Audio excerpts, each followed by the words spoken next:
bichos, tudo bem com vocês? Olha só, estamos falando de realismo. Realismo, aquela corrente, aquele movimento literário que veio depois do romantismo, né? Assim, veio se contrapor aquelas características de subjetivismo, idealização, sentimentalismo.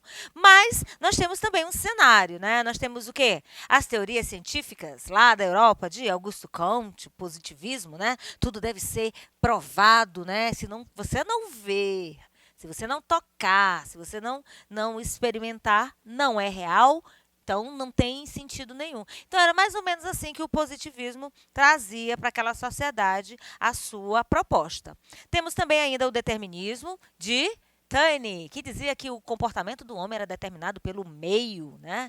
Meio que ele vivia, a raça que ele pertencia, né? O contexto, né, que ele estava inserido. Temos ainda também o socialismo de Marx e Engels, que traz aquela proposta, né, de você não usar muito a mão de obra, né, não oprimir o trabalhador, né, a classe trabalhadora oprimida. Então, o Marx e o Engels traziam essa proposta aí do socialismo, que eu falei para vocês, né, precisa ser estudada, né? Não vamos repetir o que as pessoas dizem sobre positivismo e também não posso esquecer, tá, do evolucionismo do Charles Darwin. Quem foi o precursor do realismo aqui no Brasil? Machado de Assis. Então, hoje nós vamos falar de Machado de Assis nesse realismo brasileiro, tá? O realismo no Brasil, vamos fazer essa retomada. O cenário do realismo no Brasil agora, né? Vamos puxar agora aqui e deixar a Europa um pouco de lado e falar essencialmente do Machado de Assis, tá? Um nome bem relevante desse movimento literário, dessa escola literária, tá certo? Então, olha só, leia aí comigo. Realismo no Brasil. O realismo é a escola literária, tá, gente? Movimento literário também, como queiram, que analisa a realidade. Tem origem na França e no Brasil surge depois do romantismo e antes do simbolismo, compreendendo os anos de 1881 a 1893, tá? Nesse período aqui, nós temos muitas coisas interessantes que acontecem no mundo, que acontecem no Brasil e vão influenciar este momento literário, tá certo? Olha só. A arte e a literatura devem representar a verdade absoluta e objetiva. Devem ser um espelho do mundo sensível e dar atenção à fidelidade máxima à natureza física e psicológica do homem.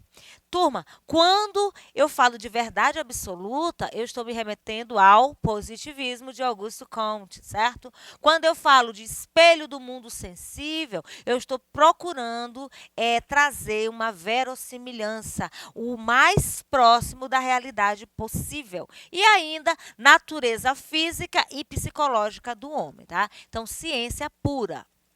Tá? E quando eu falo assim do psicológico, né, tem a questão da psicanálise, de Freud, essa história aí pelo meio, né, trazendo para nós essa reflexão do comportamento do homem nessa sociedade de forma mais real. Ela tenta reproduzir a realidade de maneira exata, perfeita, sempre fruto da observação minuciosa dos fatos. Tá? Por isso, o realismo é algo puxado para o detalhismo, tá? Da descrição. Então, observação minuciosa dos fatos. O que temos mais? Leia aí, acompanhe no seu tablet, no monitor do seu computador, na sua TV, que eu trouxe para vocês. Com o realismo, inaugura-se a fase do romance documental, ou seja, os romances desse período são mesmo descrições duras da realidade. Você lembra que lá na Europa, o Gustave Flaubert publica o Madame Bovary, madame no sentido pejorativo, né, de dama, dama da noite, por exemplo, porque a Emma Bovary, né, que é a personagem da obra, ela tinha um comportamento recatado, tinha um comportamento bem politicamente correto e deixa de ser assim para se relacionar com vários homens. Então, algo assim bem, meu Deus, que coisa mais louca. Então, a gente tem aqui essa descrição dura da realidade. Então, por exemplo, a prostituição, a corrupção eram trazidas para os folhetins, né, para as produções literárias. Mais uma figura aí, né? A gente tem que trabalhar muito a figura, por quê?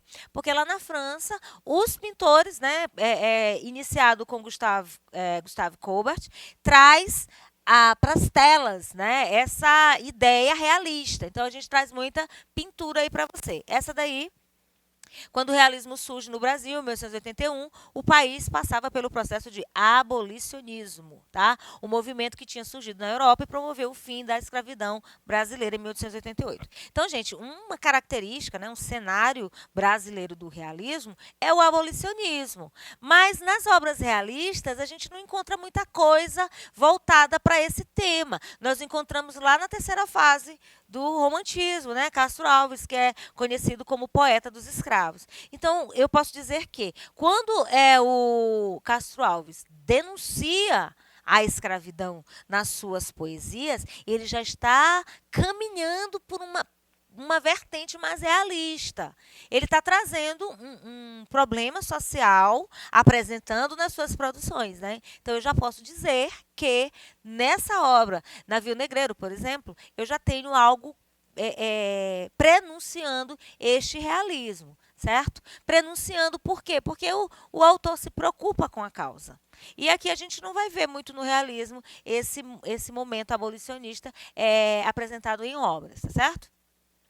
Mais figura aí, Proclamação da República, 1893, é um quadro de Benedito Calixto, e em 1889 foi o período que representou o declínio da sociedade aristocrático-escravista e uma gradação, ascensão do capitalismo industrial.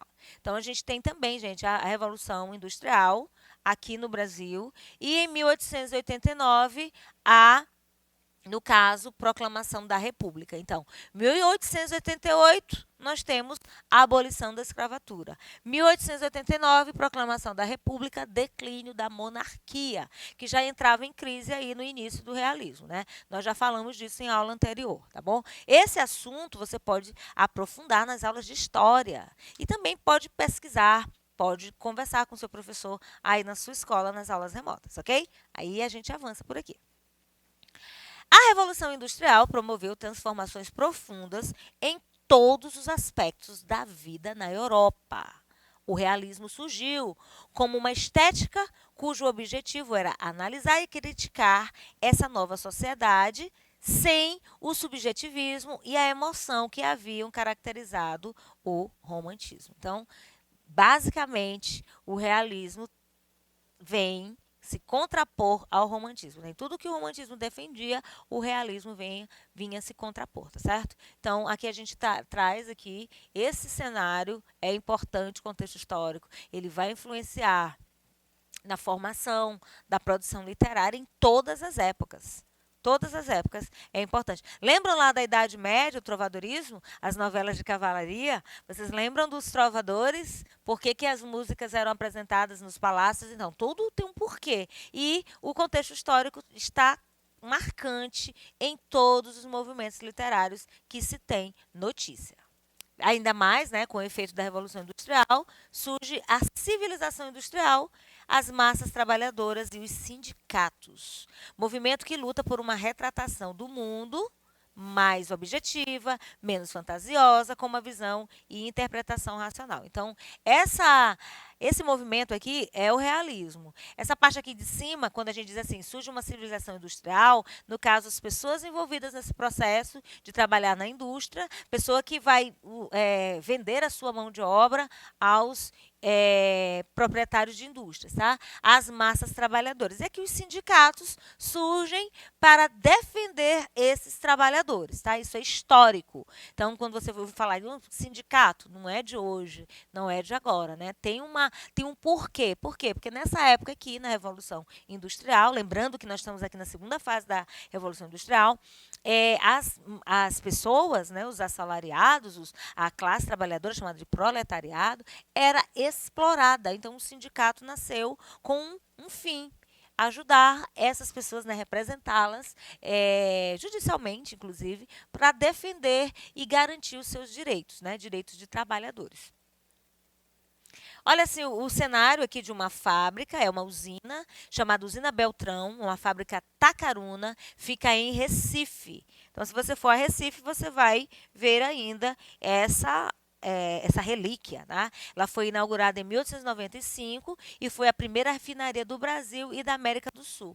Gente, lá em Recife, nós temos muitos monumentos, muitas construções dessa época, né, que merecem um destaque, né? Aqui a gente está falando de Brasil, mostrando aqui a sua contribuição literária nesse período que começou na Europa, né? O realismo começou na França e se espalhou por toda a Europa. Os primeiros romances, né? Agora nós vamos falar de Machado de Assis, tá? Quem foi Machado de Assis? Ele escreveu e se apresentava como um romântico, né? Características típicas do romantismo. Embora ele já anunciasse a questão da ascensão social. Estas obras, presentes à chamada primeira fase, envolvem sempre dinheiro, família, casamento e apresentam a estrutura das narrativas românticas, demonstrando uma intenção evidente de divertir e moralizar, muito presa à forma imposta pelo folhetim. Tá? Folhetim eram onde as obras literárias eram lançadas, né, eram publicadas, né, em jornais. Gente, uma coisa interessante sobre o Machado de Assis, ele é o precursor do realismo e vocês lembram que nós falamos na aula anterior sobre o embranquecimento da população? Lá na primeira aula sobre realismo? Pois é. O Machado de Assis era negro, mas aparecia muito em livros, né? Você pode ver embranquecido. Essa identidade racial do Machado de Assis, por muito tempo, foi ficando em segundo plano. Nós não estamos dizendo que o Machado de Assis se negava enquanto negro, não é isso? Mas para uma sociedade preconceituosa, convinha que um dos maiores escritores dessa época, né, e um dos maiores escritores brasileiros, tivesse a tez clara. Né? Inclusive, nós já temos aí produções atuais falando dessa questão aí do Machado de Assis. É bom você dar uma atenção especial, tá certo? As obras do Machado são marcadas pela conversa entre o narrador e o leitor. Diferentemente dos autores românticos, o narrador provoca, insulta, desafia e ironiza seu público. Desse modo, quem lê é enredado pelo narrador e levado a encarar severas críticas que, no fundo, lhe dizem respeito. Quando você fala de Machado de Assis, muita gente diz assim, ler Machado de Assis é muito difícil, porque ele tem assim uma literatura, né, um linguajar assim, bem apurado, bem complexo. Você tem que ler Machado de Assis com o dicionário do lado. Já ouviram essa expressão? Pois é. O Machado de Assis tem contos pequenos, né, como O Enfermeiro, que é uma obra bem interessante, e também uma bem famosa que nós vamos falar aqui, que é o Dom Casmurro. O Machado de Assis é um dos grandes escritores e representantes do realismo. Por que nós estamos falando só dele agora? Porque ele é essa representatividade e você pode aprofundar este assunto na sua escola, com o seu professor, fazendo análise de outros autores, né? Autores, não atores, né? Outros autores do realismo. Vamos ver aqui um pedacinho de Dom Casmurro, né, que é uma grande obra onde ficou ali aquele suspense, um envolvimento amoroso entre Bento Santiago e Capitolina, e ainda Escobar, né, uma terceira pessoa. Então, é uma obra que envolve um suposto adultério. Por que eu digo suposto? Porque é uma obra narrada pelo ponto de vista do autor, que não apresenta provas da traição da sua esposa, né? Então, hoje em dia é muito comum você ouvir quando se fala de Machado de Assis, quando se fala de Dom Casmurro. E aí, Capitu traiu ou não traiu? Mas antes de falar do Dom Casmurro, eu gostaria também de te convidar a ler uma obra de Fernando Sabino chamada Amor de Capitu. É uma outra leitura desse mesmo livro, agora sob o ponto de vista da própria Capitu, para você fazer esse contraponto e tentar entender a obra. Será que houve ou será que não houve adultério? Para eu dizer que houve adultério, eu preciso encontrar na minha leitura argumentos que comprovem essa minha tese. Para eu absolvê-la, eu também preciso de argumentos. Então, é uma história interessante, intrigante, famosa e vale a pena a gente rever aqui um pedacinho, tá certo? Você vai acompanhar comigo a leitura. Bento Santiago se dispõe a narrar a história de sua vida. Trata-se de um homem na casa dos 60 anos que supostamente teria muito que contar. No entanto, desde logo fica evidente que seu interesse pela própria biografia tem um foco bastante dirigido. O relacionamento com a jovem Capitu, a vizinha que viria a ser o grande amor de sua vida. Personagem fascinante, Capitu possui um extraordinário poder de sedução, manifesta em seus olhos de cigana, oblíqua e dissimulada, capazes de atrair como a ressaca do mar. Olha só, olhos de cigana, oblíqua e dissimulada. Aqui eu tenho exemplo de uma descrição, um detalhismo na obra, característica da obra machadiana, característica do realismo, tá? Então, é uma obra de ficção que se aproxima da realidade. Quantos e quantos casos de amor e adultério não são conhecidos em nossa sociedade, hein? Então, o Machado de Assis traz aí essa proposta para esta obra, tá? Vamos acompanhar a leitura. Por isso, o espaço dedicado à infância é insignificante, assim como aquele que trata mais diretamente da velhice.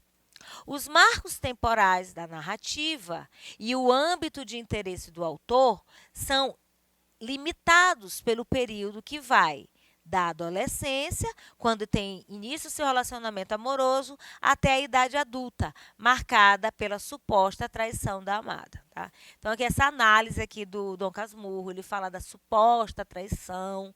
Se você ler o livro, né, se você ler a obra, você vai ver que não existe provas de que o Escobar e a Capitu se envolveram de fato. Não tem nada ali de concreto. Mas nós temos uma criança, o Ezequiel, né, que tem característica do Escobar, sob o ponto de vista do Bentinho, né, o Dom Casmurro. Moço rico, Bento vive sob a proteção da mãe, a viúva, Dona Glória, que ainda mantém sob sua dependência um grupo de parentes, o irmão Cosme, a prima Justina e o agregado José Dias. É nessa casa de velhos viúvos que Bento cresce. Depois da perda do primeiro filho, Dona Glória jurou que o segundo seria padre. Tendo enviuvado quando o filho era ainda criança, o juramento se transformou em angústia e prenúncio da separação do filho único. O namoro com Capitu reforça no menino a falta de vocação, mas ela acaba por obedecer ao desejo materno e entra para um seminário.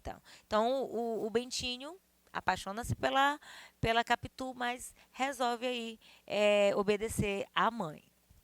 Tempos mais tarde, o Bentinho se encontra com a Capitu, aí eles se envolvem, tem um romance e chegam a se casar. Mas o primo Escobar aparece e está sempre juntinho dos dois, e principalmente da Capitu. O que acontece? O Escobar morre. Olha eu contando a obra toda para vocês. O Escobar morre e lá no velório tem uma cena aí da obra. A Capitu fica inconsolável. Isso faz com que o Bentinho desconfie de que ela havia tido um lance com o primo Escobar. Bom, gente, o resto você vai descobrir lendo a obra e fazendo a sua própria análise e tirando as suas conclusões. Hoje eu fico por aqui. Compliquei?